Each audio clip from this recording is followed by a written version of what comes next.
Hello, folks. Just a little after 7 here. We'll start here in a moment or so. Yeah, there's some questions coming through, and we'll try to attend to some of those as we go through this. So I'm going to start going here so we can jump into Jim's portion. I've got 5 or 10 minutes to talk about as I normally do. So we'll go ahead and get started. For anyone that doesn't know, I'm John Dixon, the president of the Tesla Owners Club. I guess I can maybe just show myself really quick here so you can see. President of Tesla Owners Club. We've been around for quite some time as an official club. You're going to see some stats here coming up, and then we'll jump right into talking to Jim Carroll, our guest host, which should be a very exciting meeting. So let's have a quick look here. Assuming I can get my mouse back up to share the screen again. There we go. Okay.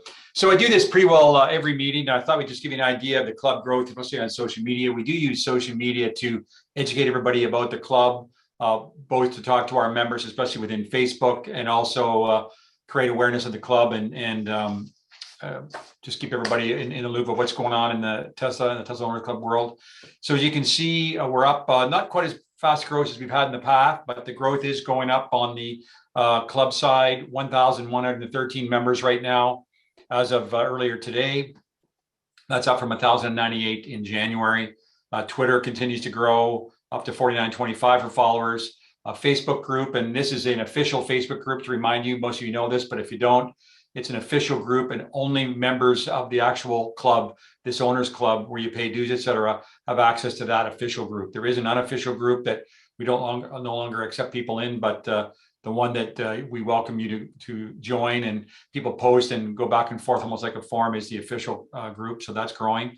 And Instagram is growing as well, as you can see. Some of the biggest news, you've probably seen this on both Facebook, social media, and in our newsletter that we just sent out, is we now have an official new chapter in the club, the Ottawa chapter. Daniel Kosh is that handsome looking guy there. And Daniel founded the TOCO group, or basically he's going to lead it up. He also founded the Tesla Owners Club Ottawa Facebook group, which is quite robust, and there's a lot of people coming through that into our club. He's also got, as you can see, Kristen, Danny, Andrew, Leanne, and Jeff helping him out as need be. And what will happen is if there's any Ottawa, and we expect this, Ottawa-centric events, any sponsors up there, news to share, we will send separate emails to the people that have asked to join the Ottawa group, and because they're in that area geographically. So basically, this is we're only weeks into this. So as you can see at the bottom of my slide here, we do expect other chapters in the near future. The first one will probably be in the Simcoe Barrie region. We already have people that have identified themselves as wanting to lead that group. Kitchener-Waterloo is the same. And we have some interest in London and Windsor. And we will just cascade that out as we grow the club and as we sort of tighten down the process to have chapters. And the whole idea is to be able to serve you better in your community, and you'll be able to have events in your community, but still be a member of the main club. So you'll get all our communication, like the newsletter, emails from me, these Zoom meetings, and the social functions and things like that we do. So hopefully that's exciting to people that live in those areas. And we'll continue to make sure that's up to date as best as we can. Just a little bit of news. Again, many of you probably seen this. Elon, a couple of people have reached out to Elon on Twitter and asked him, when are we going to get the self-driving features here in Canada? And he said in a matter of weeks. Well, that's almost up by now, but it's supposedly imminent.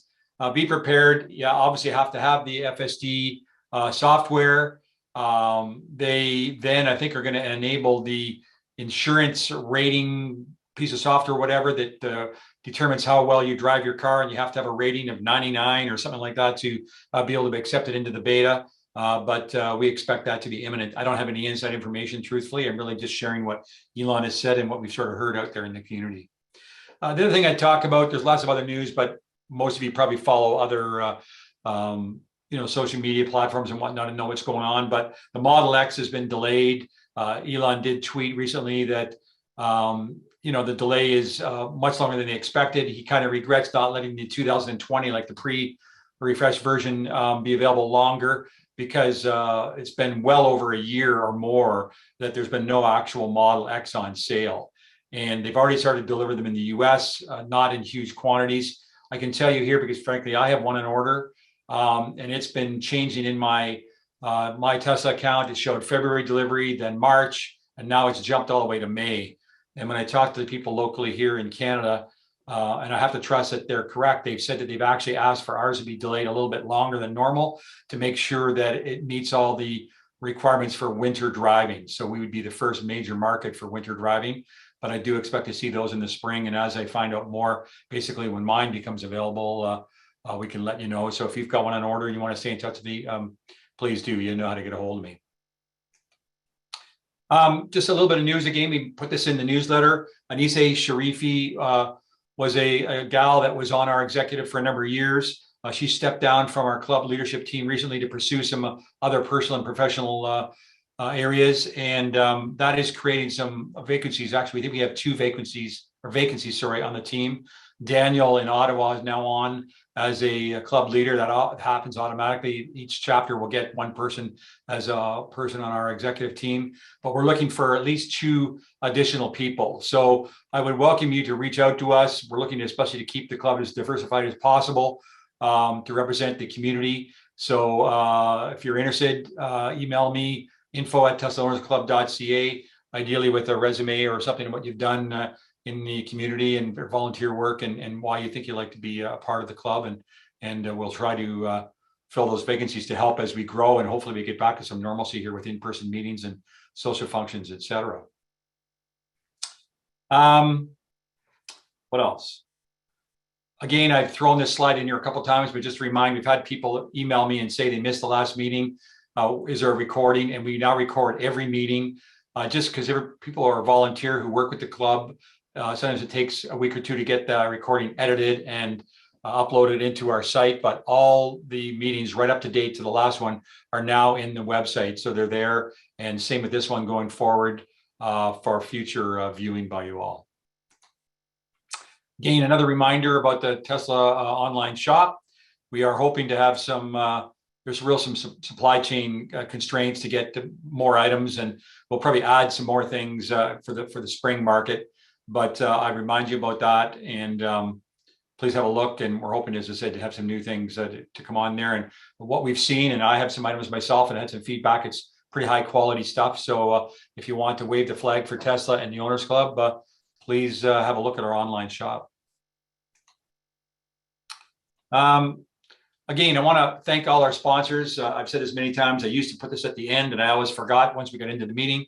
So here's our sponsors that help us operate the club in conjunction with your dues. And the first thing to note, there is a new sponsor already up in that Barrie Simcoe area, right in Barrie, Midas Barrie, and they sell tires and wheels, as well as service vehicles, including Teslas for brake jobs and that kind of thing. And the owner drives a Model S, and he's a new club member. But you can see all the other clubs you've got listed here. Pretty diversified group of companies, and I think they represent us well, and vice versa. And majority of them renew with us, so they must see value in being part of the club. So I encourage you to, if you're looking for any products that they sell, that you contact them and avail you of their services.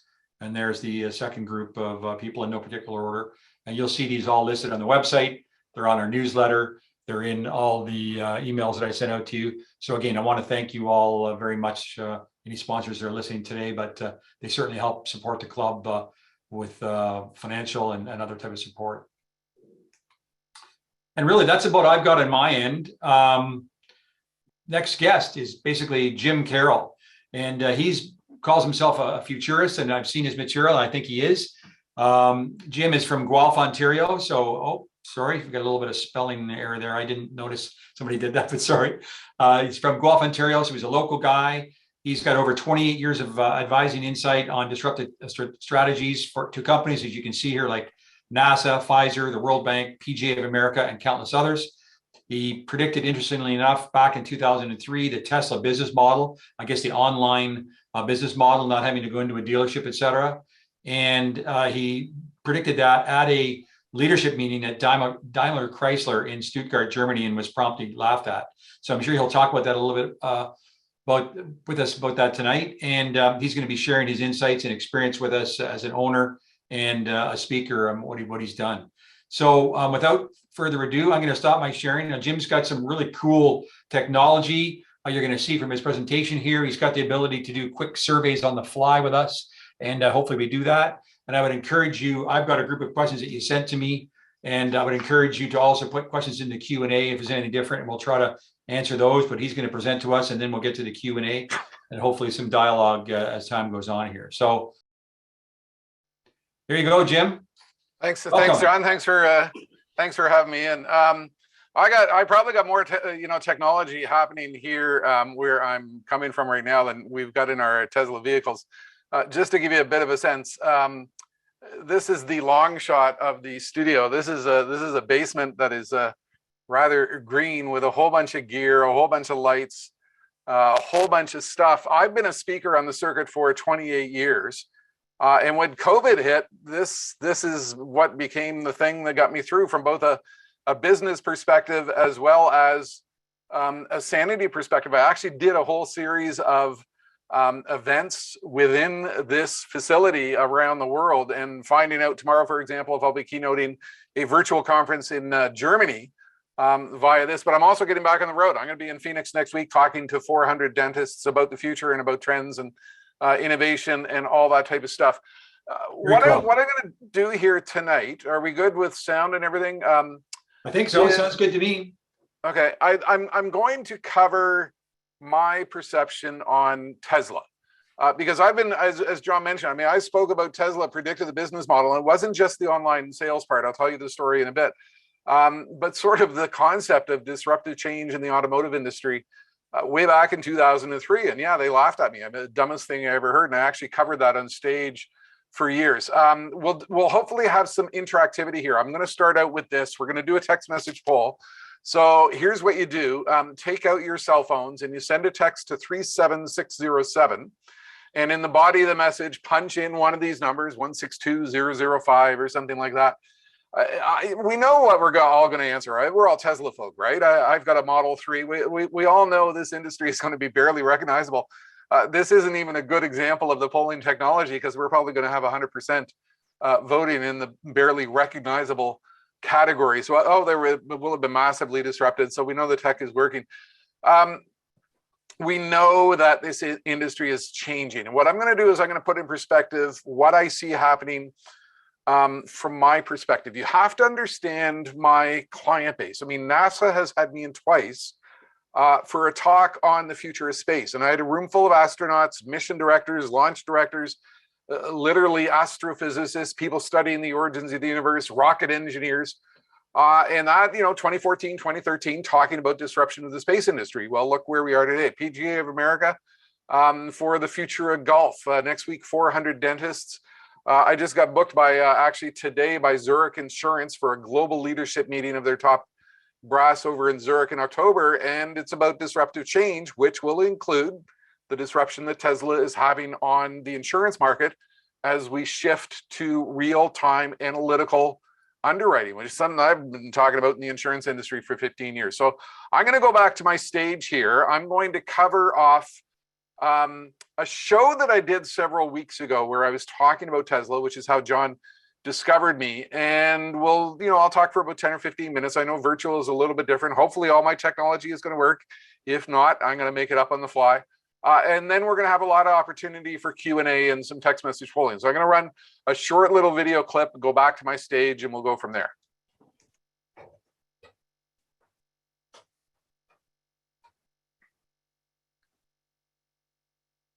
And so here I am. Like I said, with COVID, this is what got me through. You have to understand my life had me going out onto great, big, glorious stages, 10,000 people in Las Vegas talking about disruptive trends. COVID hit, and this whole virtual thing, I decided what I needed to do was I needed to be a little bit more than a talking head in front of a bookshelf. So I, put in place all this technology. This is where I'm coming from right now, a 9x12 room with a whole bunch of gear, a whole bunch of lights, a whole bunch of stuff that puts in perspective the reality of our future. What I do with my clients is I use a lot of phrases to help them understand what is going on. Here's one of the key phrases I use when I talk about disruption. we're in a situation in which companies that do not yet exist will build products not yet conceived, using materials not yet invented, with methodologies not yet in existence. And if you think about the disruption that Tesla is causing in the automotive industry, I mean, that's it right there. That is exactly what is going on. So as a futurist, people sort of, misunderstand what a guy like me does. They think I'm going to go out and talk about, science fiction, weird stuff in the future and, all this crazy stuff, which is why, virtually I've built myself a spaceship in here in which I can do that type of thing. But really what my clients do is they look to me for insight on what's really going on out there, what's going to impact us, and what do we need to do about it. In the automotive and transportation sector, look, 2 years ago today, I was actually the opening keynote speaker at the NADA show in Las Vegas, specifically for the ATD, the Association of Truck Distributors, about the future of autonomous trucks and disruption in trucks and what happens in the world of trucking when we got a trucker driving the thing, 3,000 miles away on the other side of the world. Volvo Mack Trucks has had me in 3 times for dealer meetings, senior leadership meetings, and Mercedes-Benz has had me in for a talk on the future of autonomy and electric and stuff like that. And of course, Daimler Chrysler 2003, when they brought me over for a strategic planning meeting where I was talking about the future of automotive. You got to understand in 2003, here's the scenario I made up for them. I said, look, in the future, you might have a company competing against you that does not yet exist today. And they all, look at me, who's this weird guy, like this futurist guy? And I said, no, imagine this scenario. Imagine we got a couple of engineers at Google headquarters in Mountain View, California right now, sitting around a table, 2003, and they're going, hey, we should be a car company. We're not actually going to build the car. We're simply going to have some, existing contract manufacturer in Brazil, China, India, Tennessee build the thing for us. We're going to put some very sophisticated mapping technology in it. We're going to obliterate the dealer model. We're going to deliver it to you in a box, and it's going to come with a party in a box. When you open up the box, there's a party with hats and streamers and confetti and horns. You got the coolest car on the planet. I called it back then the Google car, but if you look at it today, there's elements of the Tesla model there, disruptive change. I was talking about, it might be a big battery on wheels, and you can actually find that story video, one of the videos from 2006, because I ended up using that story for years on my website. It's on the last page at tesla.jimcarroll.com. You can see this video, 2006. We're telling the story about this Google car, online. And of course, they laughed at me because nobody likes the idea of disruptive change. Nobody likes to understand that their world is going to change, but that's what I do. I got a tough job because I tell them their world is going to change. People automatically don't like me for doing that. So what I've been doing down here in the broadcast studios, I've been doing these shows about, I call it headlines. I did one about the chip shortage. You might find that interesting. It's not really a chip shortage. It's the fact that Ford and Chrysler and stuff, they're trying to get sourced 2004 chips in 2022, and a lot of chip companies are going like, we're not making that stuff anymore. So I've been covering a lot of stuff behind the scenes, and I did one about a month, maybe 2 months ago, maybe it was 3 months ago, about Tesla. I'm a new Model 3 owner, finally. I finally got my vehicle. And, I've experienced 6 months of the Tesla life, and I'm doing a lot of thinking. And, this was around the time that Elon was named Person of the Year. And I know the Tesla community. I mean, there's people that love him. There's, people who are raving fans of everything he does, and there's the absolute haters that are out there, and I find it fascinating. So what I do for my clients, and what I did in the show, was I put in perspective the reality of what was occurring. You have to understand, I've been talking about this company for well over a decade.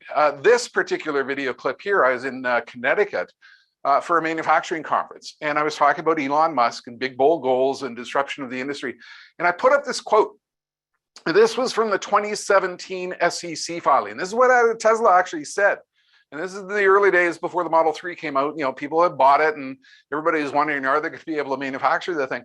They actually wrote into the SEC filing, we have absolutely no experience to date in manufacturing vehicles at the volumes required to do this. We're going to have to develop entirely new manufacturing processes and supply chain stuff, but that's okay. We think we'll figure it out. And you have to understand the context in the room. I had a whole bunch of manufacturing engineers.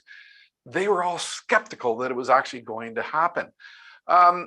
So where are we today? Well, I got my Model 3 in August, the standard range. We moved to Guelph from Mississauga. I got solar on the roof. So I'm going all in on this. We upgraded the panel. Fun fact, the panel is just over there in the other side of this room. We actually painted the panel, but we had to upgrade to, put in a proper charger. And I've been living the life and really experiencing a lot of what I've been talking about. I've been talking about this sector for ages. Here's a post on my site. I think it's from, look at the date, 2017, 54 things you haven't thought about with self-driving cars. Which I cover a whole bunch of stuff that we might see with the future. So what I did in this show a few weeks ago and what I want to share with you is what I do with my clients. With my clients, a lot of the work I do is I share with them the timing of when the future is going to happen. Because look, to a large degree, we know what's going to happen. The big issue is timing. There's something called the Gartner hype cycle. You might be familiar with it. It said, any new technology that comes along appears, we get the peak of inflated expectations, the trough of disillusionment, the slope of enlightenment, and eventually the plateau of productivity. Well, crypto, peak of inflated expectations, right? Trough of disillusionment. We're NFTs, people buying these things and realizing, okay, there's a little bit of silliness going on. I actually wrote a book in 1999 called Selling Online. People are going to buy things on the internet. Here's how you can build an effective online store. And remember where we were in the dot-com years. We had the peak of inflated expectations with dot-com companies, the dot-com collapse. Today, Amazon absolutely owns everything having to do with online shopping. So a lot of what we do in the world today is put in perspective, where is a particular trend with respect to the issue of timing? When does it become real? When does it hit the plateau of productivity? And I've been covering this for years. There's a video on my site, 2019 Trends for 2019, where I'm talking about the whole issue of timing. And if you can get the timing right, you own the future. And there's a lot of stuff to put in perspective, the different aspects of the timing issue when it comes to mobility, when it comes to electric, when it comes to self-driving. So what I did in my Tesla show, and what I'll do for you is, as a Tesla owner, where are we? I'll take a look at, what is the issue, get my stage marks right, that's what we're in this side, and the ranking, where do I personally see it on the hype cycle? And I'm doing this, I'm not one of these people, Tesla sucks and they're awful and a hater, and I'm also not a crazy fan, totally over the edge, although I gotta admit, I'm extremely excited to finally be a part of this. So here's my experience, vehicle charging. Plateau of productivity, they've absolutely nailed this. I read all this stuff about range anxiety and, I'm not gonna be able to do this. And, I got a charger in my garage. We ski up north at a ski club and I've got a 240 volt panel out there. It's just not a thing. It works. What they have put together here is magical. So on the timing issue and the Gartner hype cycle, I gave that, absolute plateau of productivity. Solving range anxiety. I've never had an issue. I saw one post on Facebook, somebody having their car pulled into a Tesla supercharger, on a flatbed, and that's the ultimate mark of shame. I think what they've really done is they've built the infrastructure, they've built the capabilities, they've built the sophistication, they've built the technology-based insight to give you the comfort of what you need. Business model disruption. This is exactly what I was talking about over at Daimler Chrysler in 2003. And I actually made a bet with an automotive magazine fellow online last week, a dinner in 2030. I predicted, and I'm going to stick to my bet, that by 2030, more than 50% of auto sales in North America will occur online. Look at the process. I truly believe that automotive dealers are on the way out. And look, I've spoken to a tremendous number of automotive dealer association conferences. You'll find on my website a video and blog post I wrote after a keynote for the Canadian Automotive Dealers Association, where I was sort of telling them, hey, look, you're going to be old, irrelevant, obsolete, out of date. People don't like it when a guy like me comes in and tells them that, but there's something going on here. One of the phrases I use on stage all the time, and I was using this with Volvo Mack trucks 5, 6, 7, 8 years ago, is cars and trucks are essentially becoming big rolling technology platforms on wheels with a big battery. That's the trend. Silicon Valley is taking over the speed of innovation. I've got blog posts going back to 2011 on that. And Tesla's absolutely nailed that. You'll notice everything I'm doing here is I'm giving them absolute bang rankings for every single issue. A car with an API is a beautiful thing. I've got Tesla-Fi and I've explored all the other options, and There's something magical here when you understand what you are doing. Your relationship with your car changes, just as the relationship with our health changes once we plug in blood pressure cuffs and diabetes monitors and weight and all this stuff. What is happening here is the very nature of our relationship with the car as a human is absolutely changing. I mean, there's nothing to really nail, Tesla on so far from my perspective. Navigation technology, it's all there. Service and support, slope of enlightenment. I think they're still learning. I think they're not adequately staffed. I think that everything that's going on with the battery issue, frozen batteries, the heat pump issue, I think it is, and they've got a lot to do in terms Jim, of scaling. sorry, I want to interrupt for one sec. Jim, it sounds like Yep. there's some static. I'm just warning if there's a problem with your mic. There's a fair amount of static as you're talking.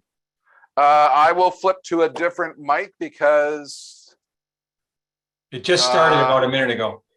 Okay, yeah. So probably what happened is we probably had a mic drop out, and I've got another one. Is that any better? Are we good on that one? Yeah, sounds good, Jim.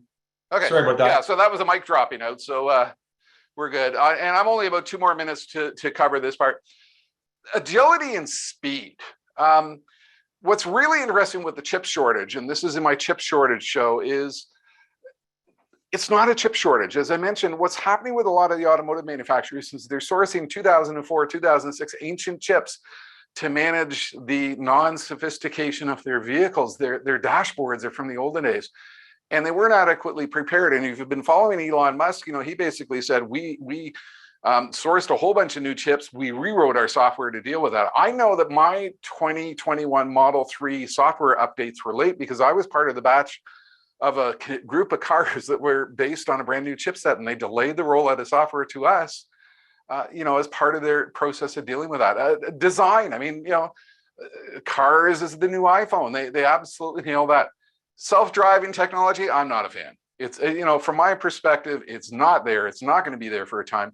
Even driving up to our ski club on a 2-lane highway and a truck's coming from the other direction, phantom braking, my wife's in the car, and I mean, we almost got rear-ended by the bloody thing. And I know that's autopilot, and I've bought full self-driving. I think my attitude at this point is I paid 10 grand to be a part of a beta test. From my perspective, I don't think this is going to come about as quickly as everyone does. And I follow a lot of folks online. I follow a fellow like Whole Mars blog, Whole Mars catalog, and he made a point. He showed a video of self-driving, a year ago compared to today. Granted, they are making fascinating, things in terms of the speed of innovation. So they're certainly on the plateau of productivity in terms of being able to innovate fast. But that's the one area where I really don't rank them. And he had a really fascinating post. Imagine showing this to someone in 1990. The car is processing video of its surrounding, creating and rendering in 3D vector space in real time. And on the right side, you have aerial imagery from satellite, and the car has fast internet. It's driving itself. Yeah, we are in the midst of something revolutionary. But I'm a skeptic. So overall, they own this industry. I think the legacy companies are going to have a tremendously difficult time to come up. And I think they recognize that. To me, one of the most staggering things was when the CEO of VW invited Elon Musk in to address his leadership team. That said something. That was an admission that we are so far behind. We've got to have the courage to listen to those who are setting the pace. So I'm going to head back here over to the desk. Let me know if my sound is still good, Paul, because I've got a whole bunch of mics I can flip into here. Oh, your sound's great. And bring John on, and we can start tackling a bunch of Q&A. And perhaps while we're doing that, I'm going to pull up another poll, which is a fairly simple one. If this computer doesn't freeze. This one will be, what year will Tesla finally achieve full self-driving capability? 2022, 23, 24, 25, past 2025. And John, maybe while this one is up on the screen, you can start hitting me with a couple of the questions. Okay, great. Yes, thanks, Jim. Let's just take a couple that we've got online here. Just want to see, it's hard. I'll take the first one. I see this one from Roscoe Petrovic. And this is a really good one. Considering overwhelming need and use of fossil fuels, do you see any meaningful reduction in the use of fossil fuels in our lifetime? Yes, and it's going to happen sooner than we think. Let me give you a couple of examples. I do a lot of very senior leadership events with Fortune 1000 companies, and they're all outside Canada. Canadians don't tend to book me because they don't tend to like the truth. I was at a massive energy conference in Houston, and this was senior level event, a lot of energy company CEOs. I had the CEO of one of the largest energy companies in the world on stage before me. This was like 3 years ago. This was actually an event for Siemens Energy, and they invited in a whole bunch of companies. And the CEO of this global energy company said, look, we have one last oil boom left, and that's it. Then we're done. And he said, that's not because we're running out of carbon. We're getting really good at it, shale, extraction, gas. It's because we are seeing so much acceleration with renewables, with wind, with energy and battery storage technology that we got one run left. And everybody in the oil industry knows it's over. You go over to the Middle East, I've been over there a bunch of times for events, and they know it's over. I mean, the Saudis are scrambling to diversify their economy to get into petrochemical products because they know carbon is over. I was with Dominion Energy, which is the largest energy utility on the East Coast in the US, for a board of directors meeting. You know what they're talking about? Big, bold moves. We should get into the business perhaps of electrified roads. When you got a utility company like, they're like a Ontario Hydro or whatever they're called around here these days, saying we should consider getting into the electrified road business, you know something big has happened. Oil is over, carbon is over. Alberta doesn't realize it yet, but this is transformational. And I think that aspect of the industry is going to happen faster than we think.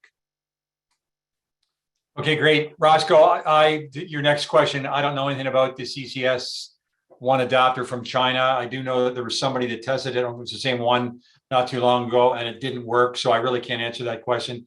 If anybody else can tell me or tell Roscoe if they've got the Chinese CCS one adapter, let us know. John's giving you a shot, Jim, saying impressive studio, but what's with the chair? You know what? So I've got actually a nice wingback chair, and when I go live, I've got to send it out the door here because otherwise it complicates the complicates the shot. Let me go back and I'll throw up a different screen and set up a different view. Okay. So send your questions in, and John, I know you've got a bunch of others that. So let's jump right into them. So here's one, Jim. What's the most difficult hurdle for big OEMs in successfully transitioning to an all-electric future? And any thoughts on which ones will be successful?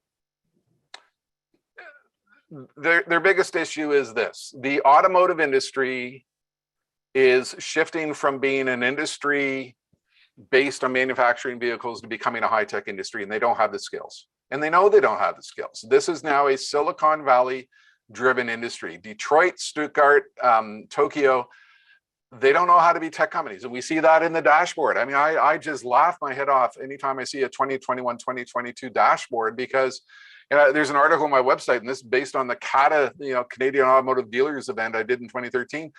Your dashboard looks like it's from the olden days. I mean, they have no idea how to build the infrastructure, how to build the software, how to build the design, how to build the upgrade process that Tesla has built. And this is common to so many industries. This isn't just automotive. This is healthcare. This is everything. There's a site, a page on my site called disruption.jimcarroll.com. And I walk through all of the big macro trends which are changing our future. And I think number one or number two is every industry is becoming a software industry, technology industry. And that's the big differentiator. And I think that is the one thing that is going to hold them back. I think they'll be able to do electric, battery. I think they'll be able to do, transition to different aspects of it. But will they be where Tesla is? No. I really don't see they've got the tech skills. And I think that's what the CEO of VW was admitting when he brought Elon into that leadership meeting. And I would just add to that, because I study this business pretty closely as well. I'm actually in the automotive business. Is some of the manufacturers are so far behind, namely Honda. Toyota just announced a plan. It's almost like they were dragged into it, but it's not going to be launched for a couple of years. Chrysler, way behind the 8 ball. The ones that are at the forefront to me are Hyundai and Kia. And, Audi is getting there, and VW and Ford to some extent. But Hyundai and Kia are really getting there. Some of their new product is phenomenal. So those Yeah, are and it really, you see that with the chip shortage issue. You know, if you're really interested in digging into this, find it on my site. We can send out a link after. I'll actually see if I can put it in the comments.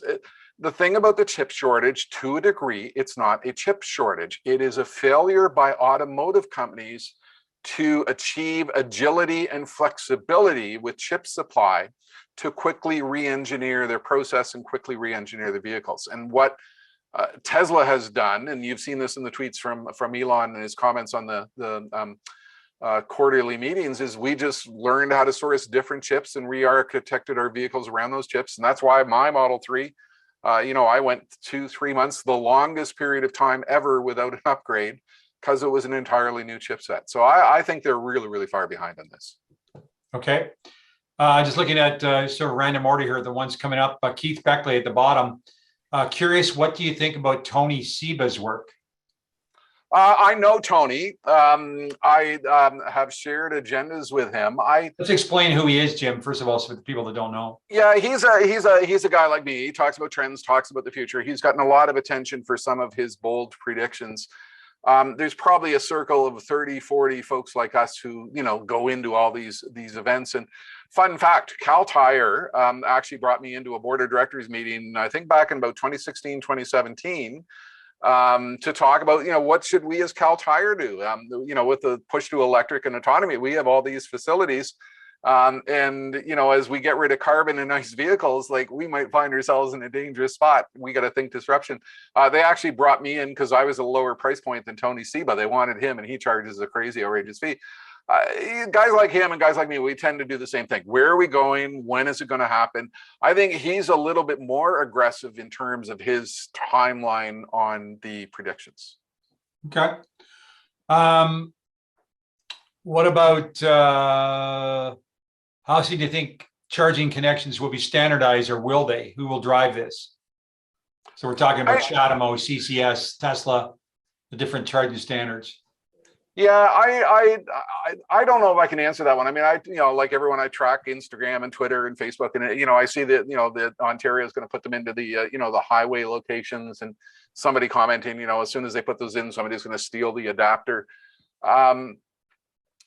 I think to a degree, the rollout of electric will be driven by politics. It will be delivered by government funding. We certainly see what's happening with the government in the US in Tesla, and we might see the same thing up here because the automotive lobbies are very powerful lobbies.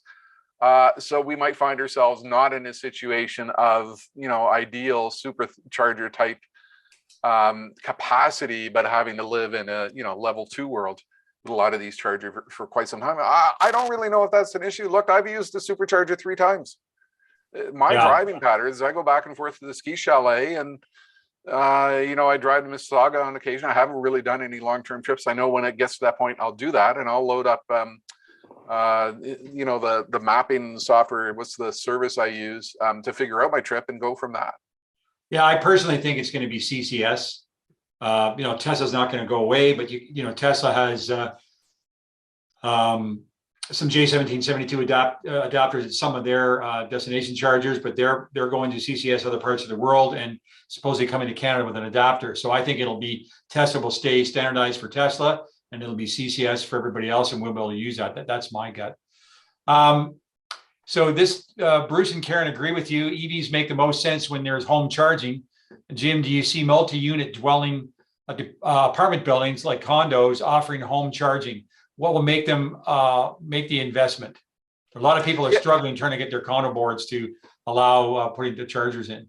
Yeah, I think they will. I think I think what is going to happen is the speed of electrification is going to exceed what everybody thinks in terms of its timing. There's a fascinating interview on my website I did with a fellow named Michael Bedley, and he was at the Siemens Energy Conference in Houston, where I had the CEO of the, you know, one of the world's biggest oil companies say oil is over. And I interviewed him, and the full interview is on my site, about when will we really see electric come about. He thinks 5 years electric vehicles will dominate. And I think what will happen, in the same way that, you know, condo boards, et cetera, you know, condo builders had to be sophisticated in terms of fiber and other amenities to promote their facility, they're going to realize, you know, putting in place sophisticated electrical charging is going to be a big selling feature. But I think it's also implicit on us for education that it needs to be done. I mean, look, in Toronto, there's a group called the Toronto Condominium Owners Association, and it's all the condominium owners. I keynoted them back in 2017. Somebody from this community should be on their annual conference when they come back to give them an overview. And I think, maybe that's, John, a little bit of how, this association can evolve is, more into an advocacy role to take on issues like this, because I think a large part of that is education. Look, by and large, the world has been brainwashed to believe that electric is not going to happen as fast as it is. And we need to help move them along on that. Okay. Well, look at this on service. So I mean, that's kind of cool. So I haven't really had an interaction with Tesla service yet, but 70% yes, and 30% no. I have to say, in all honesty, I'm surprised by that. But I think it's like anything. You only see, I only see the negative stuff when people reach out to me for their concerns and to help them mediate. But that's good to hear. Jim, will OEMs be hit by the Osborne effect? The what effect? Osborne. I'm not sure what that is. Maybe he's referring to the Osborne computer. I started on a Model 3 Radio Shack in 1982. Is a social phenomena of customers canceling and deferring orders for the current soon-to-be obsolete product as a result of the company. OEMs, yeah. I mean, look, everybody's poking fun at the Polestar commercial in the Super Bowl. I think they're trying the strategy that Tesla pursued of announce it, figure out how to build it. But when so many start doing that, I don't know if it's going to work well for them, particularly when their big issue is the skills issue. Okay. Keith's asking again, do you see a few years of extreme limits in battery raw materials? Is there a land grab going on? Yes. And no and yes.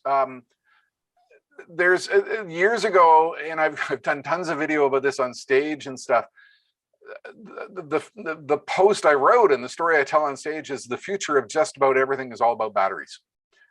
And in this post, and it was based on a long Twitter storm I did one day, you take apart what is happening with battery science is staggering. It's not just lithium ion. There's all these different forms of battery science, and there's a land rush to lock up current battery supply, but there's also a science rush in terms of evolution of the science of battery technology.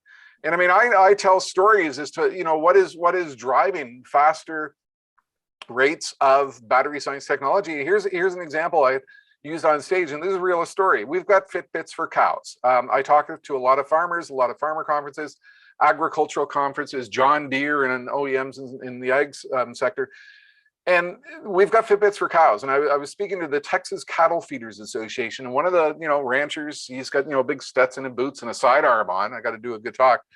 Said to me he gets a lot better sleep at night because every one of his animals has a collar device.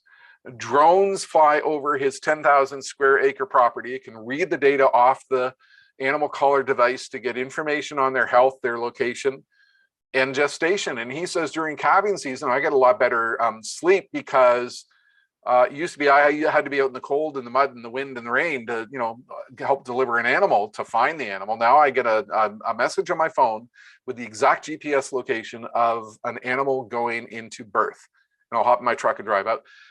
The science in that animal collar device, the Fitbit for the cow, it's a battery. It's a small battery.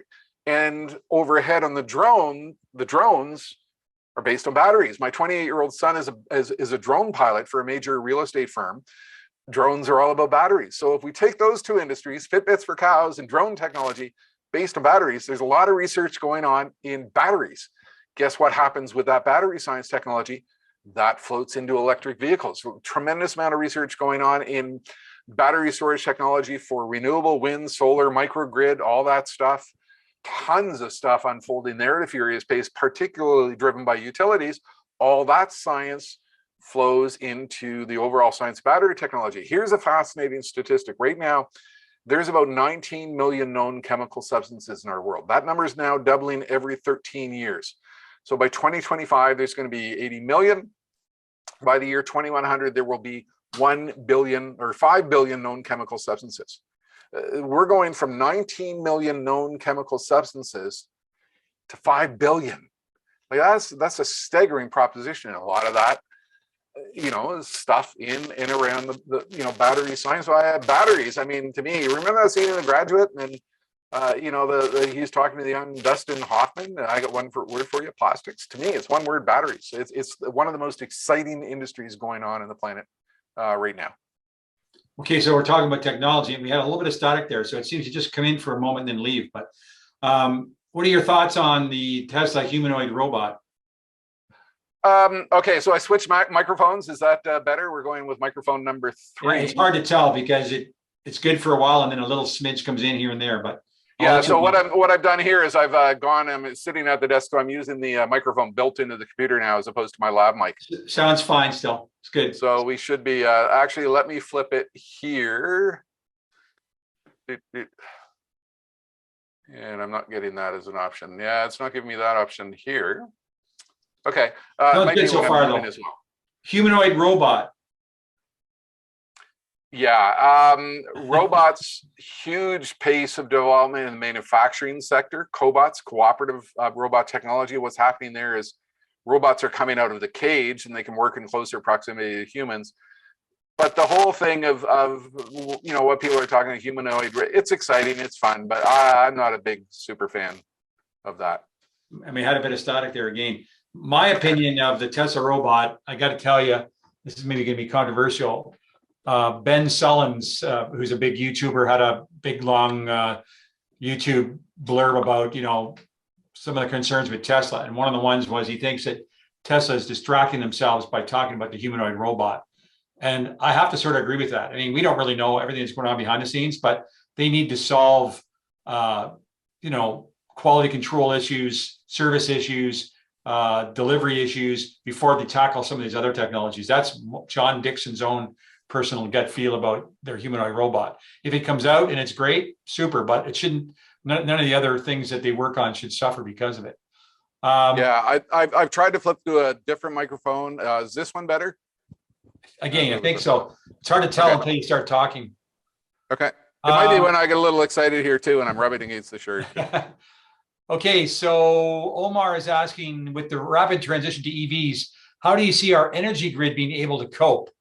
Also, what will governments do to recoup lost taxes from the gas sales? And he makes a little sub comment that he hears that Tesla has energy storage business. Maybe help. Yeah. So I don't want to give every answer. That there's a post on my website with a blog post about that, but there's a post on my website about that. And I've actually got video clip. I think one of the most exciting industries yet to emerge is Tesla tried to do it. They're not quite there, but somebody's going to put together the renewable on my roof, the battery in my car, with the integration with the grid, and the integration into my home thermostat and my Internet of Things infrastructure. I think you saw a sign of this. The Toronto-based company Ecobee, which is the competitor to Google Nest. Stuart was a very good friend of mine. When you read the press release for the company that bought that, a thermostat infrastructure, they're basically saying they plan to build that. Integrated stuff on my roof, integrated wind, integrated electrical panel, which is back there, with a smart technology integrated into my car, all packaged together. Whoever packages all of that together is going to make a whack of money. Tesla's trying to do it, but it might be a little bit like the Apple TV, and like you just said, John, with robots and stuff. Are they focused enough to pull it off? Maybe not. Yeah. But that is going to be a huge, huge, huge industry. That's the next billion-dollar industry. Should Canada standardize electric infrastructure for EVs? I don't even know if we're prepared in this country to have the discussion about how quickly this is unfolding. That's why most of my events are in the US and around the world. I think we are slow to innovate. We're slow to adapt. We're slow to understand what we need to be doing. And I think we see a little bit of that with the rollout in the, the 401 service stations. Was Tesla invited into the room to talk about the infrastructure that's going out? Probably not. So no, I don't think that will come about for any period of time. Well, that sort of ties in the same. Will we have enough electricity to handle 50% EVs by 2030? And then sort of, I'll answer this part. He's saying, what the heck's going on with superchargers? I was in lineups this past weekend at Vaughan and Barrie. I can tell you that whether we believe it or not, Tesla is doing the best they possibly can to get as many superchargers online as fast as they can. We're hoping to have Tesla come and speak to us again, from people from the supercharger team. They've done that with us twice. But they have so many hurdles. They have to get landlords to agree to put a supercharger in. They have to let landlord to agree to supply the power. They have to have permitting. They have to have, all the politics aligned. And there's so many things that they can try to do. I think the other thing is we have to be patient. When I took my first car in 2012, we didn't even know that the supercharger network was going to exist. So we're pretty spoiled with the supercharger network compared to other manufacturers. So we just have to be patient. I think they're committed. And I do believe, by knowing some of the people on the supercharger team, they're doing everything they can behind the scenes. But yeah, and let's take the other part of the question. Will we have enough electricity to handle 50% EVs? Easily. I could get into a whole story of statistics around the acceleration of wind and solar and the cost collapse that's happening with solar. It's staggering. I don't think we've got any issues in terms of the science and production capacity. Where we have the issues are with the utilities. Look, we had to go through the process of switching the solar on my roof from the previous owner to ourselves, the microfit contract, and I only managed to get it done once I contacted the head of public relations for Terra and threatened to be very nasty about them when I was keynoting Siemens Energy in November in Orlando. Utility companies, slow, bureaucratic, and John, you're alluding to that in terms of rolling out supercharger infrastructure. I think that's our biggest barrier, and that's something that, again, taking on more of a role to try to help them understand the speed with which it's coming about and the importance of doing this. That's where I think Canada really, really will fall. And I also think that I don't know what it's going to be. I'm not smart enough to think about it, but there's been some discussion around it that they're just going to really encourage you to charge at night from home. 80% of us or more charge from home. They're really going to encourage charging at night, and we have surplus power at night. We waste a lot of our power all times of the year. And almost give it away to other jurisdictions because we have tons and tons of power at night. Yeah, so I mean, my charger here, once we upgraded the panel, and I mean, the whole panel upgrade and everything, getting hydrogen, probably cost us several thousands of dollars. But I'm getting 56 kilometers an hour in charging. My ski chalet, I got 24 volts up there. I'm getting 40K an hour. Boom, it's good. It's good for me. The little fun fact is the solar on my roof, I fit in under an old legacy contract. So I'm getting paid 57 cents per kilowatt hour. And if I'm charging my Tesla at night, I'm paying 7 cents per kilowatt hour. So there's no way I'm taking that from my roof and putting in my car. Yeah. Carl is saying he thinks the best example of rapid prototyping is in the Starship development with SpaceX.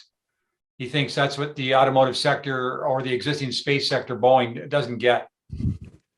I don't want to say there's a post in my blog about this, but there's a post on my blog about this. What's happening, I do a ton of manufacturing conferences. What's happening at manufacturing is we're transitioning quickly to a world of rapid prototyping, rapid design, iterative manufacturing. The old concept was you would design something, you would commit to production, you would build 4 million, and you would redo it the next year. But the concept of rapid prototyping, 3D printing has a big impact on this, as does CAD/CAM. We design it, we manufacture small runs, we put it out there, we get some instant feedback. If it's Internet of Things, we get some instant data.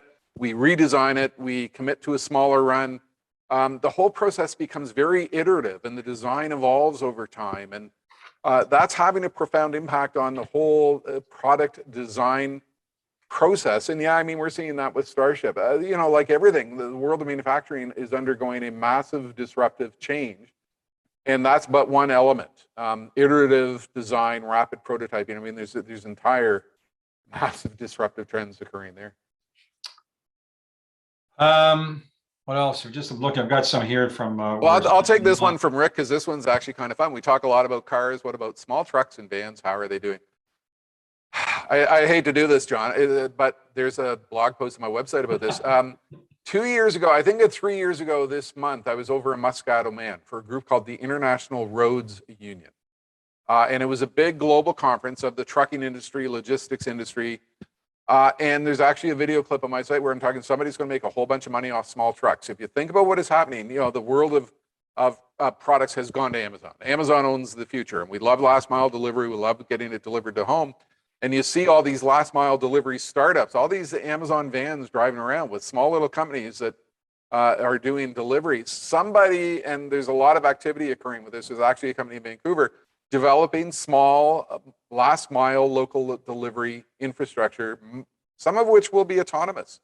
And I think there's tremendous innovation going on in there. The other thing is, but when you go to an international conference in Muscat, Oman, you drop your North American filters and you witness what is going on in other parts of the world. India, third world, a lot of different form factors. Once we eliminate the carbon engine, we forever change the concept and shape and form factor of the car and the truck. And I think we're going to see more innovation on the trucking side of this than we will in automotive. A lot of small trucks, a lot of innovative trucks. And it's not just that. This trucker protest thing going on. The fun thing is a lot of them don't realize that the technology is coming at us quickly. All the big trucking companies have prototypes where somebody in India could sit in a virtual room like this and drive a truck 4,000 miles away with virtual reality technology. I mean, that's going to be here. Truck drivers are soon, within 10, 20 years to a large degree to be rendered irrelevant. That's a reality. There's a clip about that on my website. So there's stuff like that going on. Once we eliminate the carbon engine, everything changes. Yeah, and Jim, I can't remember the names, but if anybody who's interested in that, just Google light truck electrification, and there's already quite a few companies that are making, they don't have the range yet, but that are making small vans and cube vans and things like that. They're not there. I think they're limited with battery supply and whatnot, but there is a lot of people working on that. Kind of interesting question here. This person says, "Hi, Jim. I'm wondering if you're familiar with the effective altruism EA movement that is sweeping through the millennial demographic and capturing the imagination of people like Sam Harris and others.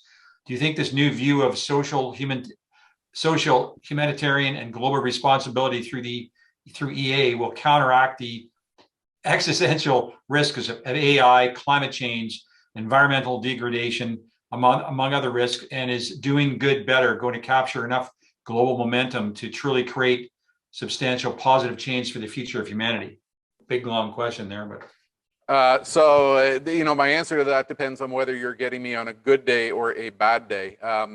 Maybe you can spotlight me. We'll try another poll here. John, I bill myself as a optimistic futurist. My running joke is I can't walk out on stage to my clients and say, guess what, your future sucks. I'm not going to get a lot of repeat business that way.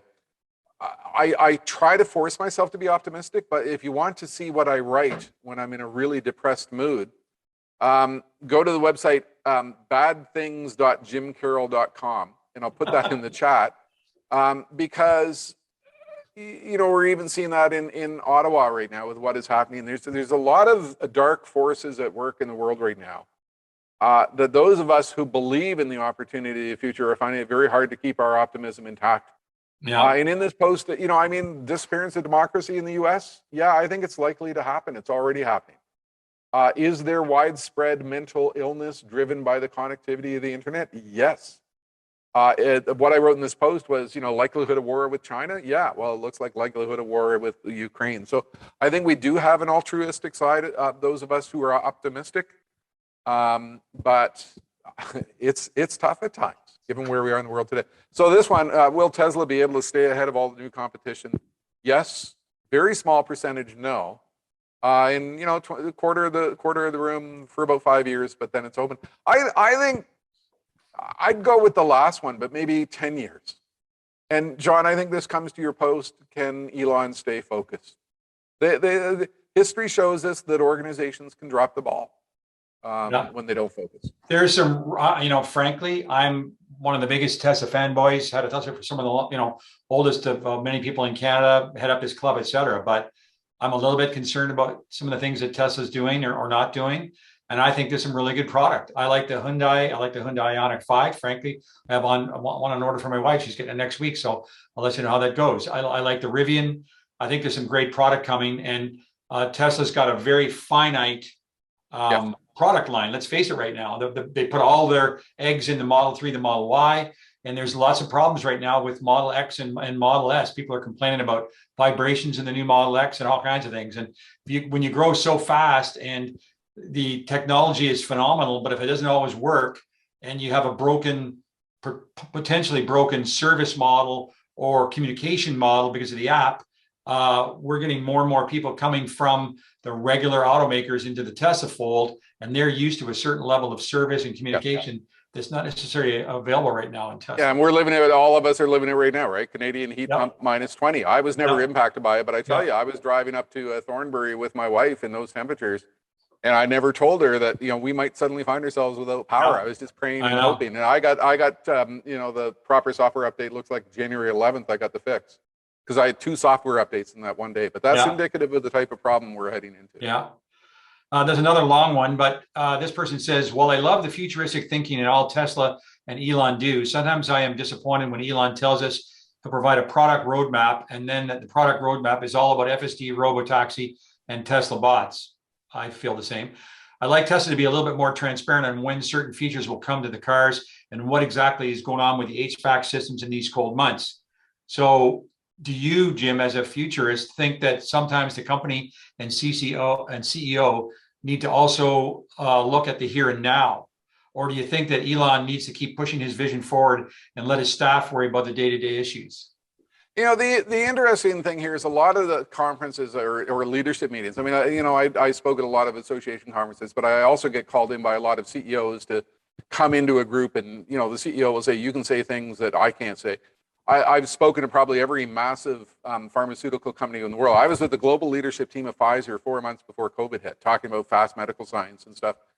And a question that would often come out in these pharmaceutical and healthcare events was, well, what about the FDA? What about regulatory authorities? And I would always explain there's a big gap between the speed of the science of pharmaceuticals and genetic pharmaceuticals and pharmacogenetics and the ability of regulatory companies to deal with that speed of change. And where I've seen it successful is where a company has invited in the regulatory authority to be a part of the process.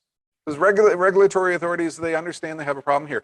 I don't think Tesla is doing that right now. I think Tesla is picking a fight with regulatory authorities, and that usually doesn't end well. So that's an area of discomfort, John. I think we're seeing a number of areas of discomfort. And that's not one that I think you pick your battle with. And this comes to another question that comes in from Roscoe here. What about Transport Canada and NHTSA calling these product recalls, and we all vomit because it's a software update, and we know it's a software update, and why can't the media get this right? This is where a company with an effective strategy would work to educate the media, bring people along, bring the regulators along, and not the key is to war with them or try to will away their perspective. So I think that's something that they're not doing well at, based on what I see in so many other industries. I interrupted there. I'm sorry about that, but no marketing department is one of the keys. There's no communications marketing department within Tesla to deal with these kind of things. So, well, there's marketing is one thing, but public relations is another. And public relations and regulatory is a whole other animal. And I think I worry about that. This person is asking, so are you seeing the fulfillment of Alvin Toffler's prediction of the third wave? To be honest, I can't remember specifically what the third wave was. I can tell you that the day Alvin Toffler died, the CBC came out and interviewed me on the sixth hole of my previous home golf club, Credit Valley. And it's an awesome shot. And I was talking about his importance to the business of futurism. And actually, there's a video about that on my website. My thing is, I think we are, a guy like me has phrases. I think we are living in an era in which the future belongs to those who are fast. The speed of change is outstripping the ability of a lot of companies to deal with that, and a lot of companies don't recognize it. Right now we're in what I call the era, the acceleration gap. It used to be the speed of change was here, and the ability of companies to deal with it was here. COVID made the speed of change here, and companies are still here. So we're getting this big gap between our ability to change and the speed of change. The future, even for me, like keeping ahead of trends is becoming sometimes staggeringly challenging because it's all evolving so quickly. In your opinion, what will the next disruptive technology be in the near future? You know what? I get that question on stage. I'd throw this answer that, and I used it before. Companies that do not yet exist will build products not yet conceived, using materials not yet invented, with methodologies not yet in existence. I think we're at a magical moment in time in terms of innovation and creativity and disruptive trends, and so much of it is driven by the connectivity that comes as industries become Silicon Valley industries. Having said that, I'm not a big fan of crypto. I'm not a big fan of NFTs. You can find an interview with where I was with Peter Mansbridge in 2000 on the CBC Historical Archives, where I wrote 34 books about the internet in the 90s, sold 1 million books, and I'm predicting the forthcoming .com collapse. And I took a lot of abuse from people. You remember the .com years. Companies were selling products and making no money, and it was a crazy stock market run-up and excessive hype, and eventually it collapsed, and people lost a ton of money. And I know the Tesla community, there's a whole bunch of crypto fans and a whole bunch of NFT fans, and I'm going into organizations. I'm talking right now to a big law firm. They want biggest law firm in the world. They want a real perspective on what is crypto going to mean, and I'm one of the ones they're talking to. And my perspective is blockchain is real, smart contracts are real, the business applications are real, but like NFTs, right now it's a shell game. So I'm more on the side of the invention of actual physical real stuff. Somebody's doing something amazing. Keith Beckley again. Any thoughts on winning technologies for long-term grid storage? Batteries for short-term, but long-term, seasonal, the solution seems more uncertain. Yeah, actually, it's kind of cool. They're going to turn the Hoover Dam into a giant battery. They're going to turn Niagara Falls into a giant battery. People thinking big and bold of the concept of the Hoover Dam is when energy costs are low, you send the water back up. What water is left over, that might be their limiting factor, but you send the water back up over the dam, and you send it again, during the day when demand is high and people want a lot of electricity. We're talking about big, bold ideas like that, like, turning the Hoover Dam into a big battery storage technology. I think what's happening with the utilities I'm talking to is their imaginations are being opened up to a huge degree because they realize where this is going. Here's a little personal thing. I sent some of these to you, so you probably saw it. This chap, Adam Deeve, says he helped write an appendix in the Canadian Internet Handbook for you, back at InfoRamp, how to configure Win95 dial-up PPP. Yeah, so I mean, my backstory is I got online in 1982 on a Radio Shack Model 3 with a 300 baud modem with an acoustic coupler. Half the audience is going, well, what's that? I mean, by the time the internet came around in 1993, I'd been online for 10 years, and I ended up writing, like I said, 34 books. The Canadian Internet Handbook was one of them. Hi, Adam. And was on TV all the time in the media, CBC. I had CBC crews coming to my house. It was insane. But then we had the .com run up, and everybody got too excited about the technology, and then it collapsed. Roscoe, we have one here actually about Finland has pioneered wood extract being used as a battery anode, so future batteries may not be using so much cobalt or lithium. Have you heard about this? So two things. I'll point you to that post. The future of just about everything is all about batteries. You might find that to be of interest. But also, I just did an interview with a Finnish company about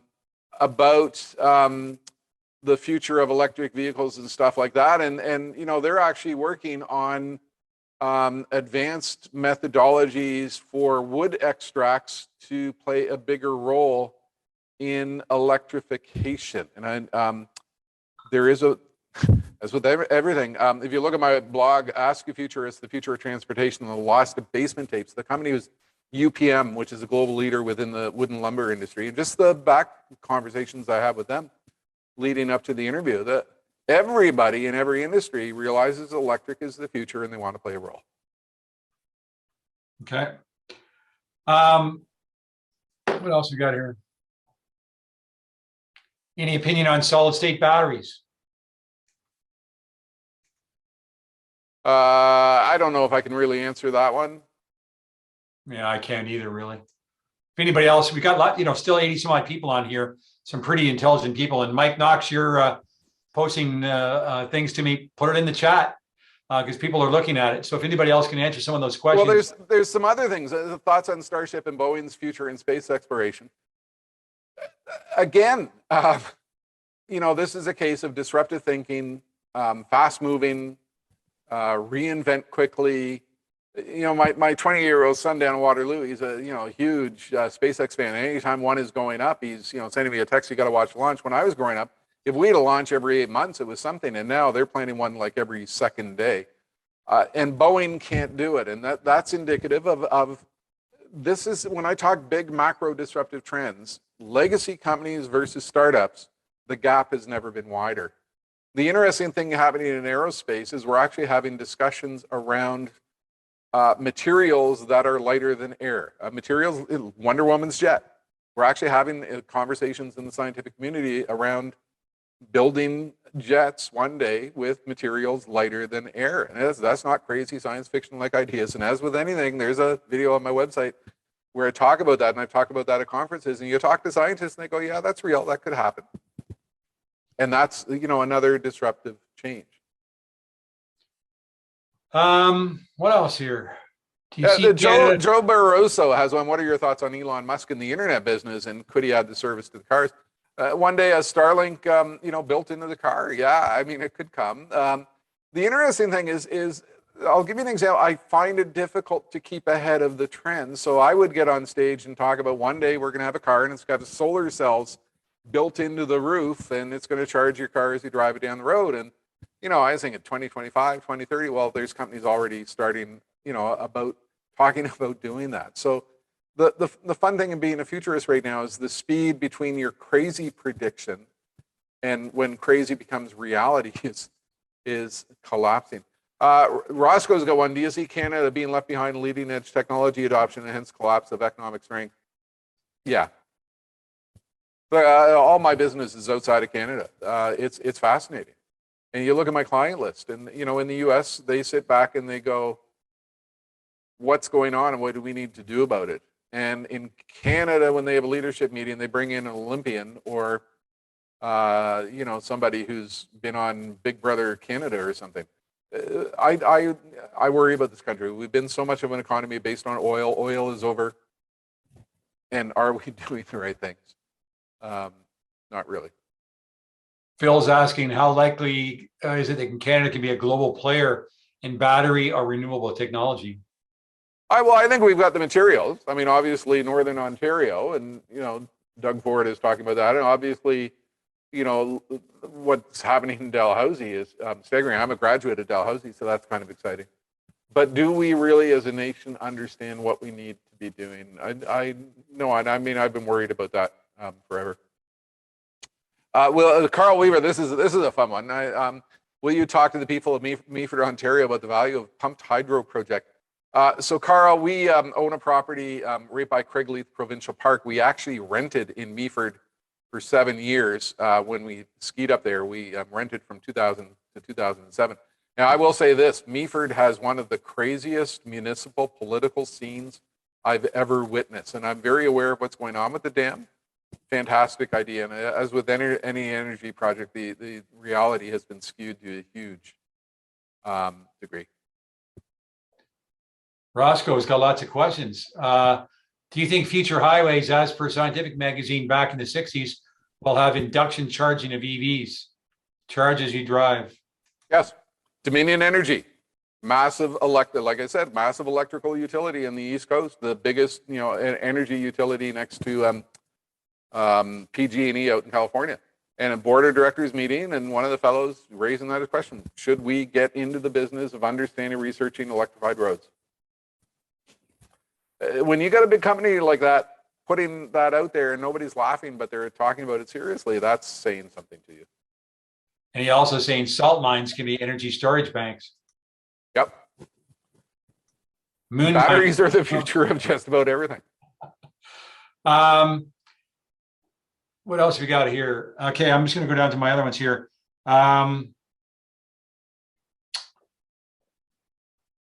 What should Tesla do to expand service locations? I don't know what your thoughts are on that.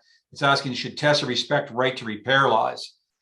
So really what they're talking about is third-party companies repairing Teslas. Well, I think it's already happening. I mean, in Ontario, I'm aware of 2 or 3, a couple of them are our sponsors of people that will work on Teslas, and Tesla's just recently released all of their service manuals and parts manuals so people can do that. But what are your thoughts there, Jim? I mean, I'm a heavy duty Linux user. Outside the room that way, I got a server farm of about 5 Linux computers. So I mean, I get open source, I get, you know, open concepts. And I think Tesla certainly gets that. The right to repair issue, again, I do a lot of agricultural conferences, and that's been a huge issue in the agricultural community where, you know, they've been buying tractors from John Deere and they're closed and you can't do anything with them. And the agricultural community has fought back against that in a huge way in the US and are winning. They're getting government attention, they're getting legislation. Again, it's part of this issue of the regulatory battle versus the business model. And this is why I've been a fan, for example, with the Tesla heat pump issue in Canada, people driving with no heat. I've been a big fan of Report It to Transport Canada, because I think we do need to keep that type of pressure on, that if this does become a real issue, the financial impact is put on Tesla down the road to deal with that and not on me. There is a battle between regulatory and speed of disruptive change, and you know, it unfolds in a whole bunch of different ways, and right to repair is but another element of it. Well, Greg's asking you basically, do you think that these heat pumps are effective in cold climates here in Ontario, minus 25, et cetera? Well, I haven't had it yet, and I've driven back and forth my ski club, you know, like for the last 8 weekends in really cold. I've been lucky. But yeah, there's a lot of people having the issue, and I think there is a very real issue that they're still trying to address. I mean, if you watch Sandy, right? Sandy doing the teardown. And by the way, I was driving down the 401 coming back from my dentist, and you know, I'm looking over to my left, and there's Sandy in the car next to me. So I'm snapping pictures while the car is driving itself. Very exciting moment. But you know, if you look at what Sandy Munro is doing, is he tears apart the cars. And, you know, I read some of the car guys online. I'm not a car guy at all. But, you know, people do seem to be coming to the conclusion that there are real issues here in terms of the architecture and design of the system.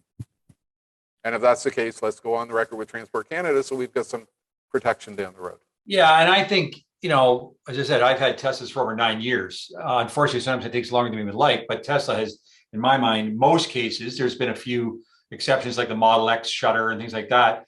They will rectify it. And you could say, are they properly testing the cars in Arctic climates? You know, who knows? But they have, I think they're not stupid people from Elon on down, and they know that they can't afford this publicity. They can't afford the customer pushback. It'll get solved, whether they have to move away from a heat pump, it will get solved. But how many other companies can send a software fix to most cases mitigate the problem? And yeah, the ones where it hasn't is because the heat pump, the octo valve was so scored or so damaged from what it was doing that it has to be ultimately replaced. So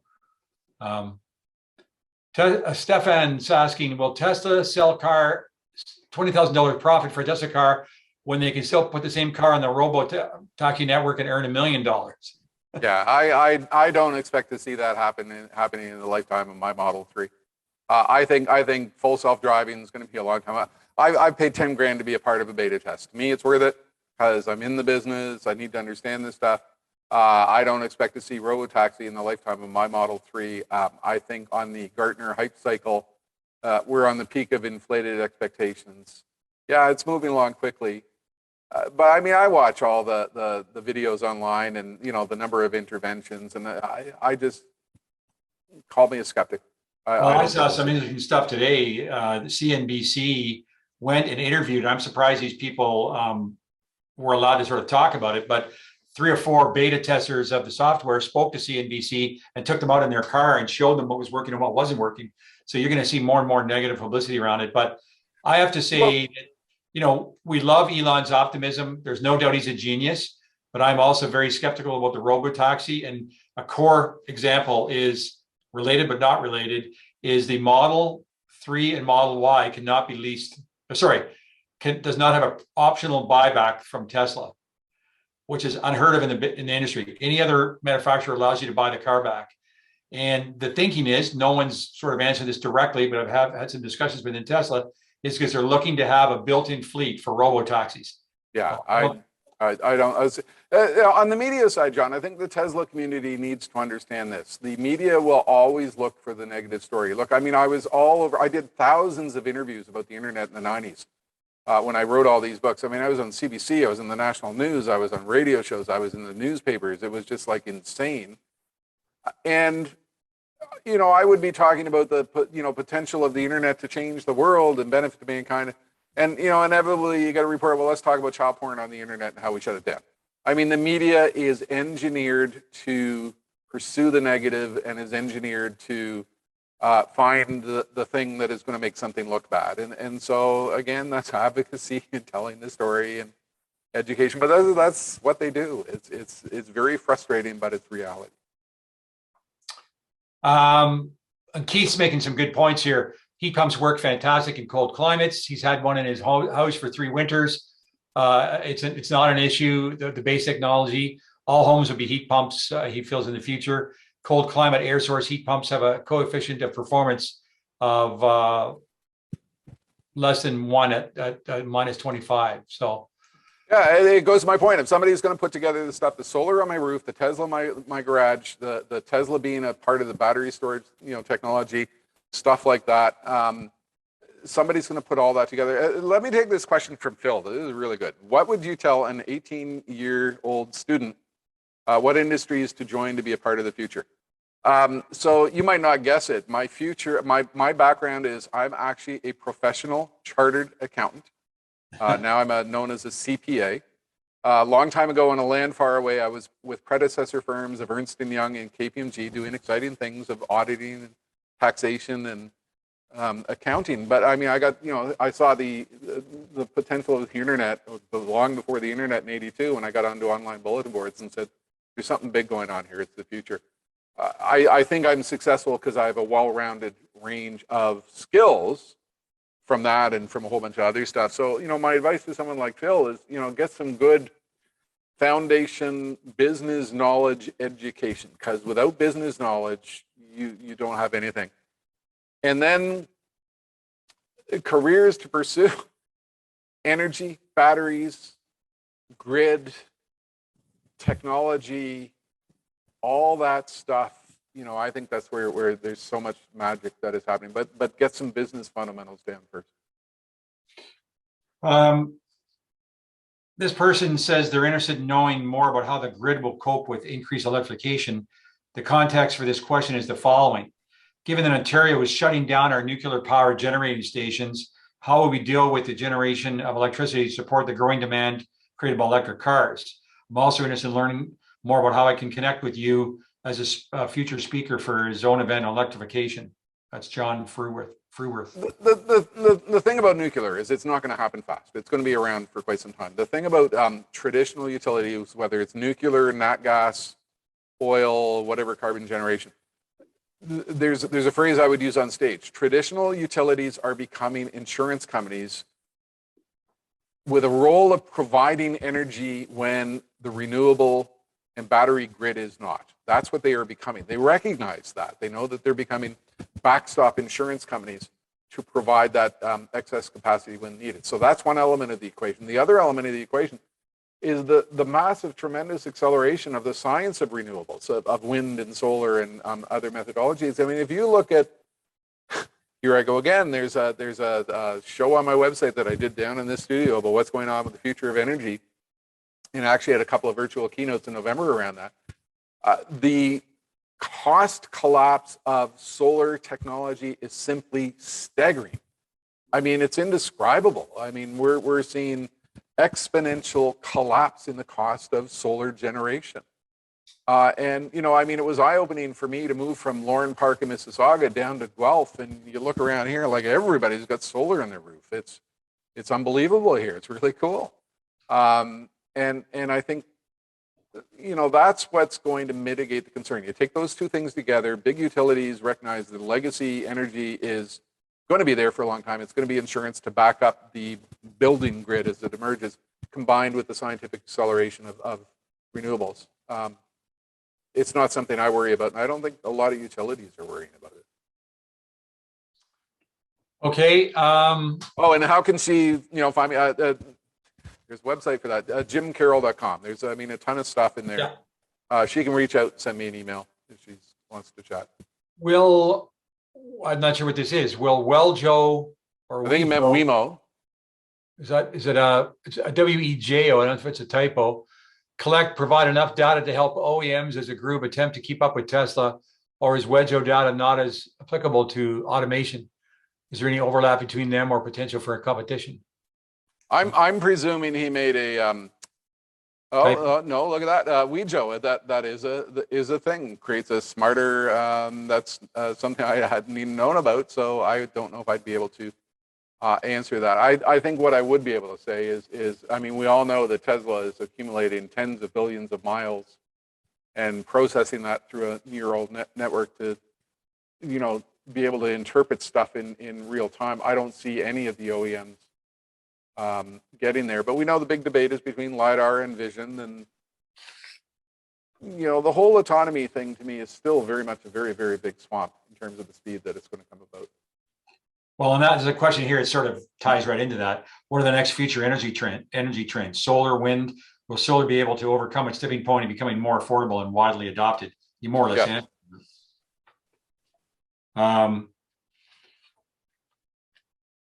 Someone else is saying here, do you think Elon is interested in the humanoid robot because he's concerned about a labor shortage? So do you think that there's going to be a labor shortage in the future? I don't think there's a labor shortage. There is a skills shortage. And whether that is in manufacturing or whether that's in healthcare. I've spoken at a tremendous number of human resource and other conferences about the skills issue. I spoke at World Skills in Sao Paulo in 2015. What's happening is let me toss out some knowledge issues to you. We're witnessing the rapid disappearance of existing knowledge, the rapid emergence of new knowledge, the rapid disappearance of existing careers, the rapid emergence of new careers. I mean, my 28-year-old son is working as a drone pilot. I was on stage in 1995 talking about the emergence of location intelligence professionals, you know, people who would process data on a geographic basis. And here is, you know, my 28-year-old son is doing exactly that today, the emergence of new skills. What's happening with human knowledge is staggering. Medical knowledge used to double every 8 years. With COVID, the entire global medical community plugged in. Medical knowledge is now doubling every 78 days. Same thing's happening with legal.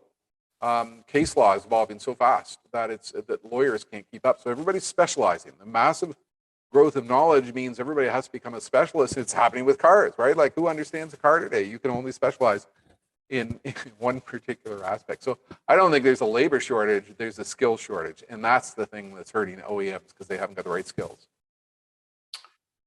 Any thoughts on internet data moving to low orbit satellites? I looked at Starlink. It's really cool. I, you know, as a big fan of space, I'm concerned about what it's doing in terms of astronomy and stuff like that. But, you know, hey, the future involves a lot of change. You know, the interesting thing is I've 4 times in the last 25 years, I've spoken to a U.S. group called the National Rural Telecom Cooperative. And these are small rural telecom co-ops. And their whole goal has been, what do we need to do to get broadband into remote Iowa? And I mean, I've spoken to them 4 times, and 4 times over those years, they've never had a solution. And suddenly Elon has a solution for them. So it's kind of magical. Do you think that fusion will ever be an asset in the future, a viable asset? That's one I'm skeptical on, but I don't know if I'm intelligent enough to truly understand it. Okay. Is Tesla's plan to make the 4680 battery the industry standard possible in your mind? I don't know if I have enough intelligence to answer that one. There's an interesting one that came in via the chat. We need to regulate utility companies as part of fighting climate change to encourage faster adoption of rooftop solar. For anybody who has rooftop solar, you need to be aware of what's happening here. Out in California and now in Nova Scotia, the utilities are proposing to put a fee on those who are putting solar into the grid. That would directly affect me here if Guelph Hydro ever did that. I think we're going to see a battle emerging there very quickly, and I think anybody who's the solar advocate has to be prepared to fight that battle. Carl says Farley at Ford understands AI even less than he understands rapid prototyping. Yeah, but you know what? I've got two big fans, executives in the auto industry I'm fans of. He's one, and the Dice and VW is the other. Ford invited Elon Musk in to talk to them. That's courageous. That's indicative of an open mind that, you know, yeah, we realize it's a different future and we better listen to those who are setting the pace. And as with anything, I got an entire blog post about that on my website. Here's our buddy Roscoe again. Rooftop solar generates 1/8 of greenhouse gases for the same amount of hydro that the average hydro generating plant generates. Do you think new developments should be required in order to qualify for building permits to have district geothermal and or district solar? In the Ford government era or in some future other government era? That's my answer there. I try not to talk politics, but I don't think he understands what's happening here. We've got the big question. I've been saving this, Bruce. I haven't left it out on purpose. What are your overall thoughts on climate change, Jim? I have to be an optimist, right? I mean, I'm a science guy, and I look at the science that is happening. And I have to be an optimist, but I will tell you, my faith as a Canadian has been shaken in the last 2 weeks. My faith in the world has been shaken in the last 4 years. I think some very dark forces have been unleashed. I do not think the average citizen understands what's happening. And if you want to see my thoughts on that, it's in the chat, badthings.jimcarroll.com. I am worried about where we are. I think we are at a very difficult moment in history, and I think we do need to understand the complexity of what is happening. Well, this ties right into that, I think. This chap says, in this club, we all likely see and agree that Tesla is and will be a very successful company, and that the global trend is inexorably moving to electric vehicles. But how do you see the transition playing out in the current developing context of potential war with Russia, tension with China, social fragmentation over COVID and other issues, et cetera? Business projections require a baseline of stability. We don't have that. So I got a zillion posts on that on my website. I actually do. There's a phrase we use in the business world, and I actually have built entire speech topic around this. We call it VUCA. Volatility, uncertainty, complexity, and ambiguity. VUCA is what drives our world today. And any leadership team trying to align to the future has to have agility and flexibility, resilience. You need to have a chief resilience officer to deal with the reality of what's going on out there, because we're going to see a lot more VUCA, volatility, uncertainty, complexity, ambiguity going forward in the future. There's no more clarity. You got to be prepared to change on a dime. You've got to have a leadership team which is agile. You've got to have a culture which is fast. And I mean, funny thing, Mercedes-Benz leadership mantra is agile. They understand that. They know it's going to take a lot of work to get there. So I think we are in for a rough ride. We haven't had an economic downturn for quite some time. I've been through 7 economic downturns, I think, through my economic business career, and I'm bound to have another. Kind of interesting. I don't know the answer to this myself. If the world is going electric, what kind of vulnerability do we have to solar storms? I think we might see some fun in the next few days when Russia invades Ukraine. Electromagnetic jamming and interference. And I've done a lot of talks about the Internet of Things. I've done a lot of talks around computer security. As a Linux guy, I mean, I understand security. I got failed to ban running on all my machines here that have SSH tunnels in them, and throwing that out there for the geeks. So I think we're building this big complicated machine, and I think that a lot of organizations don't do enough to secure it. We just saw that with Give Send Go, the secondary fundraising site that was being used by the truckers. And the full list is leaked. I got the full list. It's fascinating to go through. I can see which of my neighbors donated to the truckers. based on postal codes. You know, we're building this big, complicated machine. I think the thing we always ignore is the downside risk, security, infrastructure risks, stuff like that. Keith just makes a comment. Read Tim Urban's upcoming book about the last question before this. He is terrific. So Tim Urban's book, I'll look that up myself. Okay. What do you think of the Cybertruck? Wouldn't it have been better for Tesla if they designed a truck a little more like the Rivian or F-150? Yeah, I don't know. It's going to be cool though. It's going to be like the ultimate PR thing. I'm kind of excited about the Ford 150 though, if they can pull it off. I mean, a lot of people saying, you know, truckers, the typical trucker who would buy a Ford 150 won't be buying that truck. But you know, then I talk to trades guys and ladies, and they say it's brilliant. I can drive in a site, and I got a big battery, and I can just plug in all my tools. I think if they can pull it off, quantity, they've got a winning product there for that market. I think it's the geeks and you know, Tesla fans who will buy the Cybertruck simply for the cool factor. But I think Ford 150, if they can pull it off, will really have something significant. A huge fan of Rivian. Because I think Rivian, more than any other company out there, gets the technology, infrastructure upgrade, dashboard side of the industry. Yeah, I'm a fan of both as well. I think Ford were caught off guard with the F-150 with the number of orders, and right now they're going to be, unfortunately, people a lot of pretty upset dealers. You may have put an order in, and your dealer's going to contact you. They haven't already, and they're saying, "Look, we're only going to get 5, but we've got 100 on order. Tell me what specifications you think you want, and we'll see if we can get that specification and the 5 we're going to get. And if you don't want it, you can cancel it, or you can leave your order until 2023. So here's Roscoe again. Fascinating. We still have 71 people hanging in. Yeah. Roscoe says, here's my prediction. Self-driving vehicles will not be safe until most, if not all, vehicles have onboard computers that can talk to each other and make the right decisions. Interesting take on that. Again, there's a blog post. There's a blog post on my site. If you do a search for the word penguins, one of the automotive researchers I was talking to said that, you know, look, in the future, self-driving cars aren't just going to figure out how to drive by themselves. They're going to figure out how to drive by talking to other vehicles around them. And one of the automotive researchers I spoke to said, to do that, we have to do biomimicry. We have to mimic animal behavior.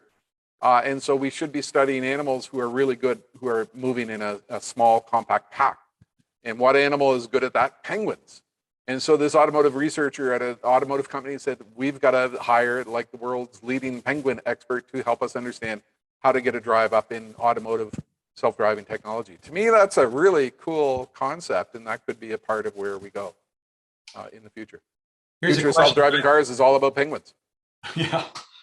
This question was on my questions for the club, but I think it's really for you. What are the major reasons why the transformation from ICE vehicles to EVs may be delayed by government policies over the next 5 years? It's that battle between the regulatory and the speed of change, right? Regulators always, they're engineered to move slow. They're trying to manage risk. They're trying to manage issues. And regulatory issues cannot deal at the speed of change of events. So, I mean, perfect example, I fly to Phoenix next Thursday, I come back next Friday. I'm gonna have to spend like $1,000 Canadian to get my PCR test to come back in, and if it was 3 days later, I wouldn't have to do that.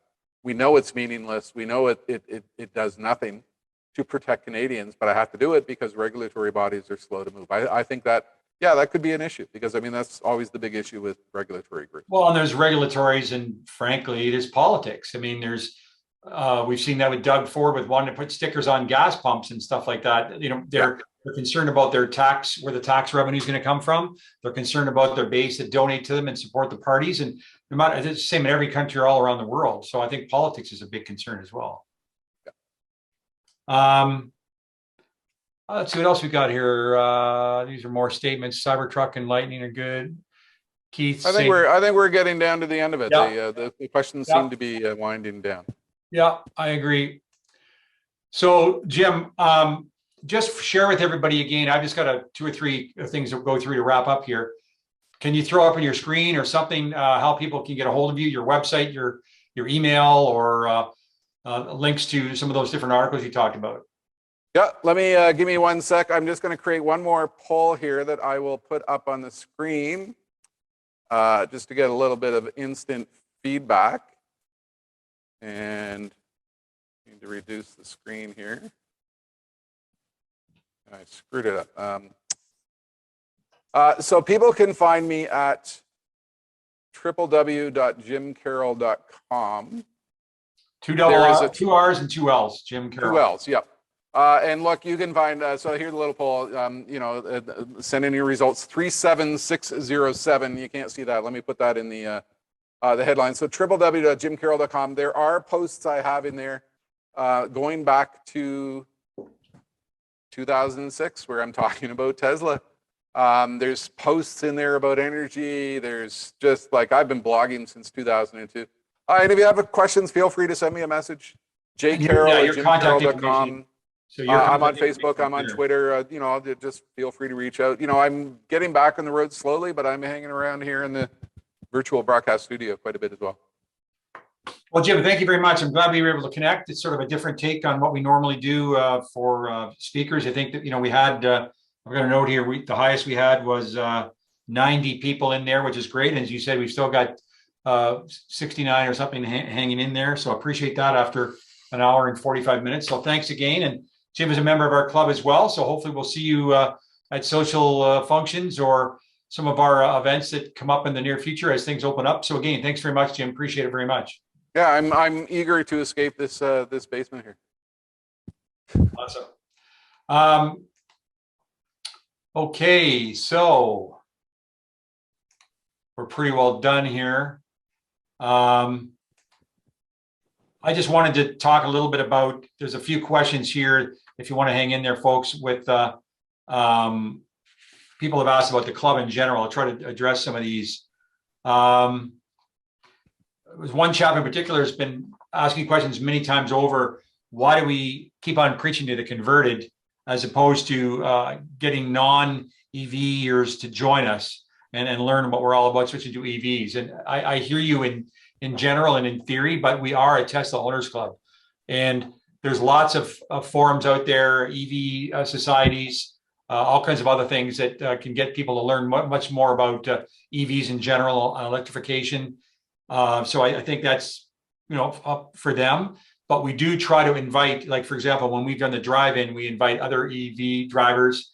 I know tonight for a fact, there's a couple of guests we have on here that members have invited who don't necessarily drive a Tesla or an EV. So I would say that if you have people that want to learn more about EV, or you want to have them learn more about EV, invite them to one of our meetings, or have them do some more research and find out what's out there in that type of resource. Date for next events when we can get back together. We don't have that firm. I would say now that things are opening up again in March, we're probably looking to get together sometime, whether it be March, but certainly April, May. We are looking at getting back to our monthly in-person meetings here in the GTA. And those are going to be broadcast live. So a version like this, but it'll be live so that people outside of the GTA can see it, and they'll be recorded. And then some of these different chapters will look at having some of their own meetings as well. But we're also looking at some social functions like perhaps a winery event again in the spring. I'm looking at something I've more or less committed verbally to something called Drive Festival, which is something held out at Mossport Racetrack, and all the manufacturers and all kinds of ancillary companies come to that, and you can take your car on the track and you can check cars out and technology, and they've asked us to be involved in that. So we will probably do that, and there'll be a discount available for Tesla owners of Ontario members and that kind of thing. So have a look for that. Could be the barbecue again, or may or may not be the drive-in again, but we are going to certainly look at doing all that. Another person's asking about the Brockville supercharger. I can't answer that question. All I can tell you is that Tesla is not holding back, for a reason. They are doing the best they can to get all the superchargers, like I mentioned at the top of this show, online as fast as they possibly can. Is Tesla really interested in receiving feedback on their cars from owners? Why is it almost impossible to get telephone service on issues and problems with the car? Well, unfortunately, that is a fact of life. I am told, though, that if you go into the app and if you really just want to ask a question or get some clarity, put your concern under other, and within a matter of hours, they're apparently are quite responsive on the app getting back to you. But I also will say, hopefully if it's something trivial, but if you've got a major concern, a big suggestion or something, contact me directly, jdixon@teslaownersclub.ca. And I have contacts at all the different levels within Tesla and also someone at head office, so we can try to get involved where necessary. When Cybertruck coming to Canada, we don't know. It's already been delayed for at least a year into the States, probably 2023. So we'll always be a few months behind that. And that's about it. People asking for stock prediction. I don't know what the stock prediction is. Jim, if you're still on there, do you want to talk about the stock prediction? Are you still there? I am here. The one thing I've failed at as a futurist is I've been absolutely abysmal at stock predictions. It's not my game. And biggest regret, because I'd put $10,000 into Tesla when I was talking about them in 2012. I'd be like a multimillionaire by this point in time. But I've had a good fun career, so it's not all about money. Yeah, I couldn't give a prediction either, but I won't give you my sob story about the stock that I had and when I sold it and what it's gone up to. So absolutely. There's a few things left in the chat here. Any other things here? Lots of thanks, Jim. So that's great. A Q&A is the one that we had left over. So I think that's about it. Great bunch of people, some good feedback. So awesome. So thanks again, Jim. Thanks, folks, for tuning in. Thanks for having me in. And hopefully we'll see you soon and talk to you soon. Okay. Take care. Thanks, Jim. Bye-bye. Good night.